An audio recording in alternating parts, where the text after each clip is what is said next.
Vote చోరీ నిజంగా అది జరుగుతుందా? ఇంటి పేరు 0 ఉందండి ఎక్కడైనా? తండ్రి పేరు ABCDF ఎక్కడ ఉందండి? భర్త పేరు ఎలక్షన్ కమిషన్ ఆఫ్ ఇండియా ఎక్కడ ఉందండి? అంటే ఇప్పుడు రాహుల్ గాంధీ గారు చెప్పింది కరెక్టే. కాదని చూపించమనండి, ఉన్నాయి కదా.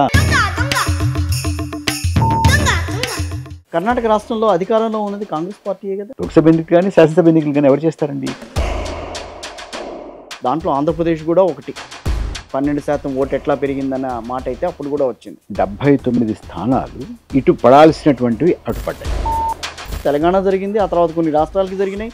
ఒరిస్సా లాంటి నవీన్ పట్నాయక్ గవర్నమెంట్ని దించడం అనేది ఎవరి వల్ల కాదు అని అనుకున్న ఆ గవర్నమెంట్ని కూడా దించేసేసి బీజేపీ వచ్చింది అక్కడ.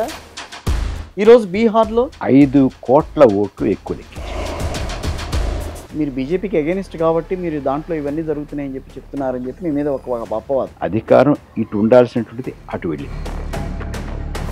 79 స్థానాలు, 5 కోట్లు, ఈ లెక్కలు ఎక్కడివి? ఈవీఎంలో పడ్డాయని చెప్పినటువంటి ఓట్లకి, ఈవీఎంలో మేము లెక్కించామని చెప్పినటువంటి ఓట్లకి 5 లక్షలు తేడా వచ్చాయి. మహారాష్ట్ర ఎన్నికల్లో కూడా మార్నింగ్ వరకు ఒక రకమైన ట్రెండింగ్ ఉంటే ఈవినింగ్ అవ్వగానే ట్రెండింగ్ అంతా మారిపోయింది.